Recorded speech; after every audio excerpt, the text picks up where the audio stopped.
You work, you grind, you pay the bills.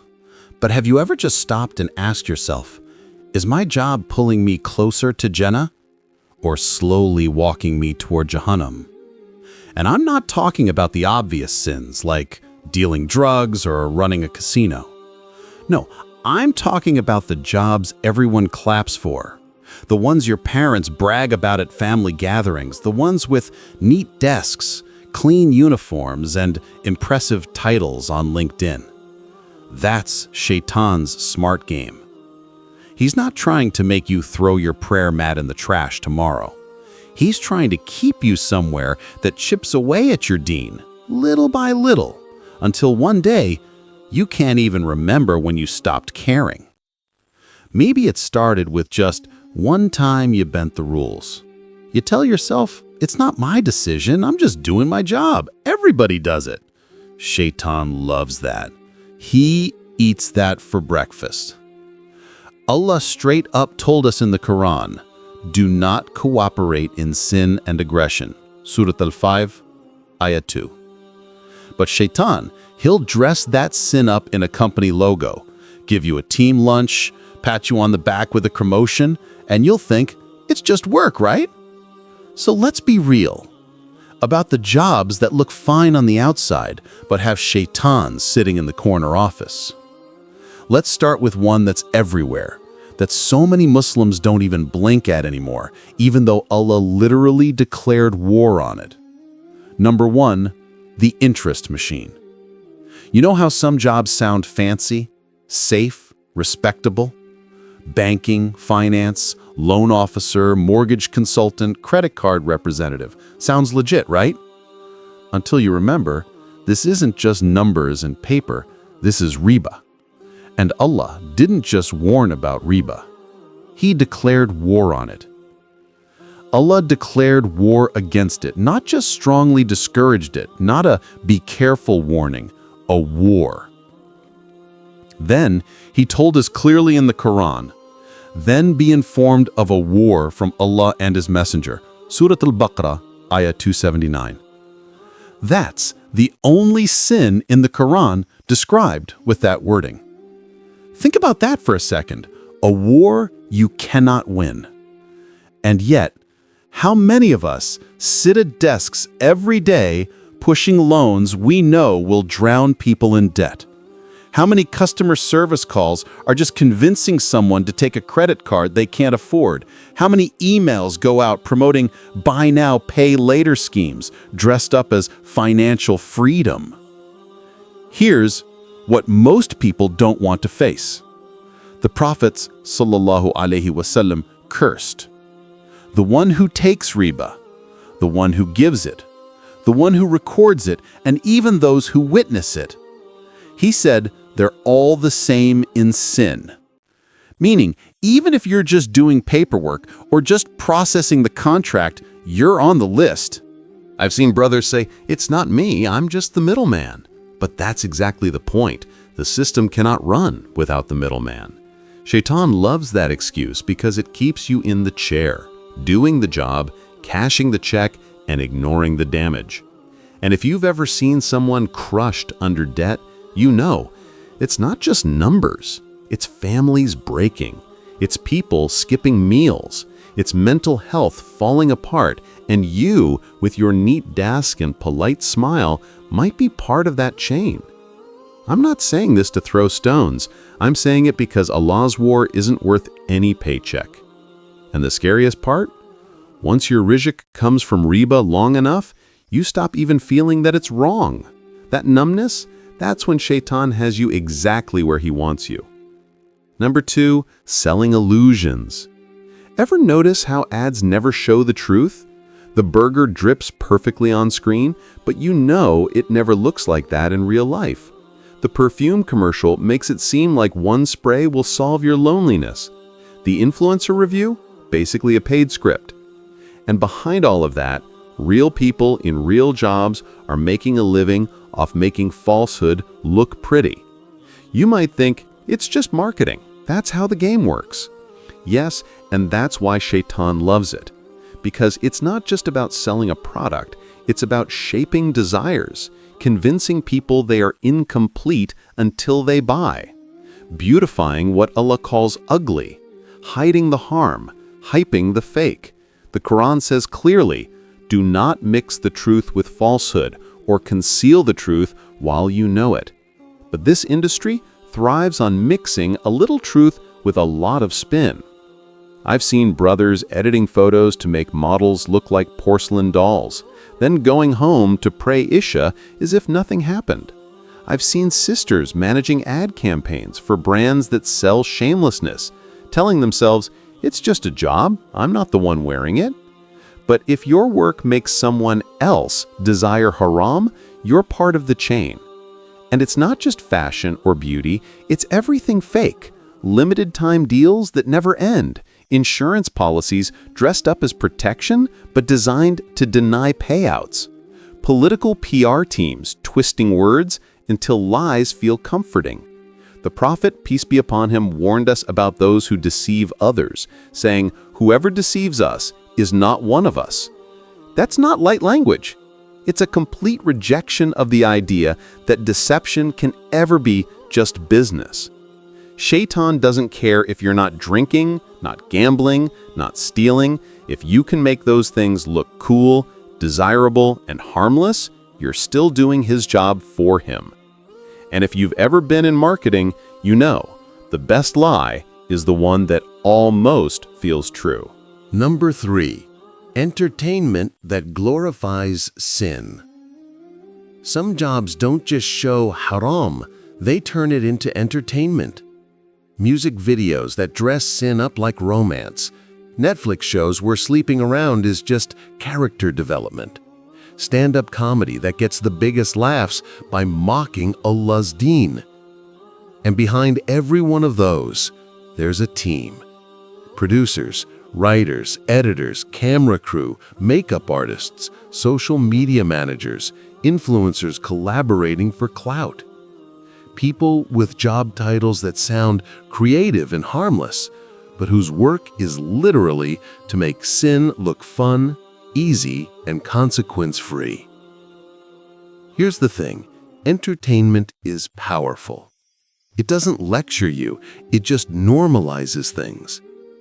You see something enough times, you stop flinching at haram scenes, and suddenly your heart's filter is switched off. Enough jokes about the deen, and suddenly the ayah that used to make you tear up doesn't even land anymore. The Prophet said, whoever calls to misguidance will bear a sin equal to those who follow him, without detracting from their sin in the least. That means if you create something that makes millions more comfortable with sin, you carry the weight of it all. Even after you quit, even after you die, the stream keeps going. And this isn't just about the people on camera. It's the editors cutting the scene to make it spicier. It's the social media managers picking the most provocative thumbnail. It's the writers tweaking the script to make it a bit more shameless, because that's what sells. Shaytan loves this industry because it's self-replicating.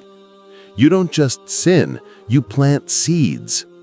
Kids grow up with your work in their heads, thinking your version of life is normal. That's generations affected, all because of just doing my job. And maybe you're thinking, well, I'm not in Hollywood, I'm on TikTok, Instagram, YouTube. The same rules apply if your content gets views because it flirts with haram. You have to ask yourself, who is really benefiting here, you or Shaytan? Then he told us clearly in the Quran, then be informed of a war from Allah and His Messenger. Surah Al-Baqarah, Ayah 279. That's the only sin in the Quran described with that wording. Think about that for a second. A war you cannot win. And yet, how many of us sit at desks every day, pushing loans we know will drown people in debt? How many customer service calls, or just convincing someone to take a credit card they can't afford? How many emails go out promoting buy now, pay later schemes dressed up as financial freedom? Here's what most people don't want to face. The Prophet sallallahu alaihi wasallam cursed the one who takes riba, the one who gives it, the one who records it, and even those who witness it. He said they're all the same in sin.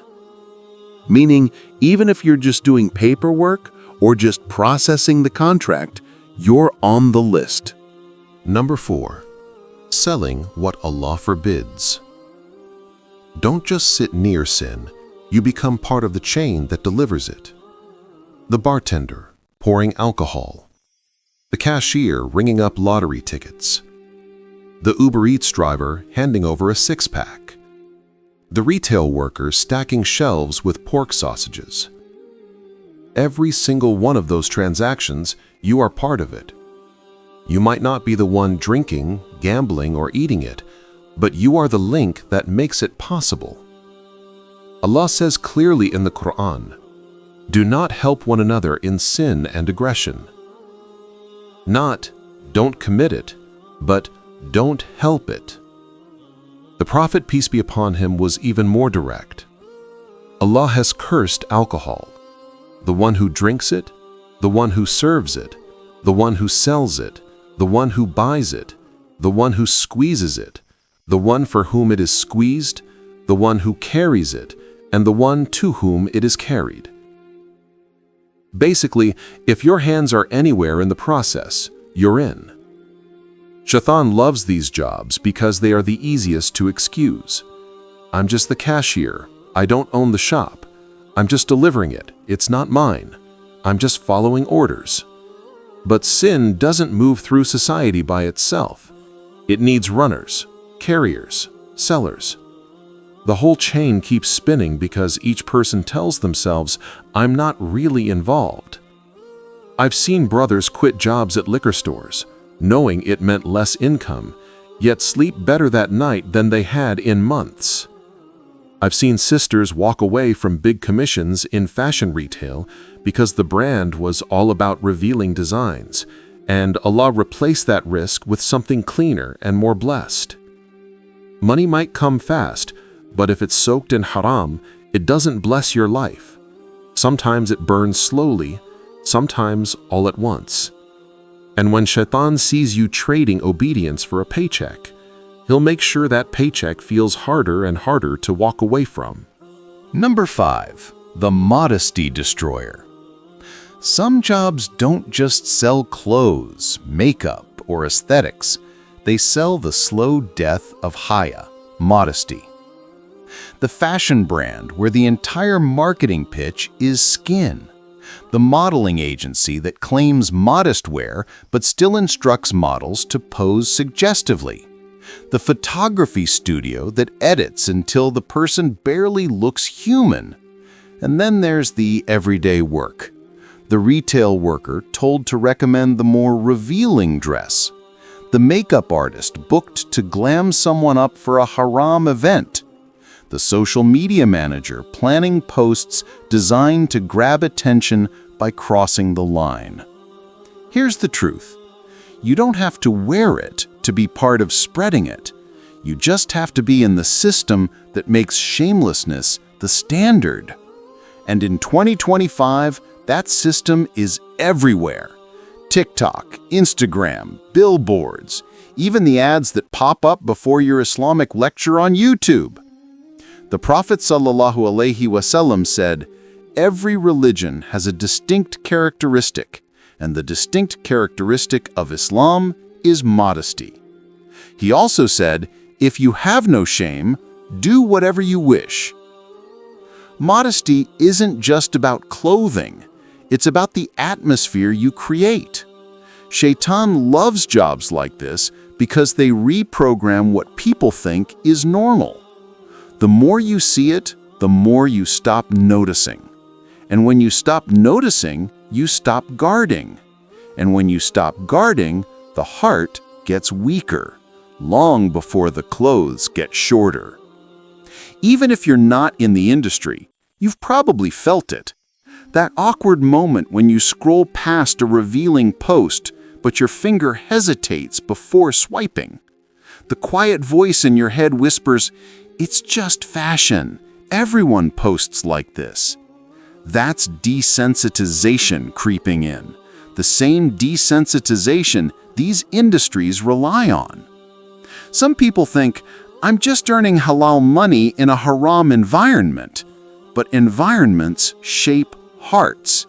And if the work you do chips away at haya, it's chipping away at iman, because the two are inseparable. Number 6. The nightlife industry. There's a whole world that wakes up when most people are going to sleep. Neon lights flashing, bass thumping through the walls, exclusive events where the dress code is basically leave your modesty at home. And for some, that's their workplace. The bouncer checking IDs at the club door, the DJ hyping the crowd, the bartender mixing drinks. They wouldn't touch themselves, but the event promoter is blasting party tonight flyers across every WhatsApp group. Here's the problem. This isn't just being near sin. This is running the door, holding it open and saying, "Come on in." You're not just watching haram happen, you're facilitating it, making sure it runs smoothly. Allah already told us, cooperate in righteousness and piety, but do not cooperate in sin and aggression. Quran 5:2. This is the opposite.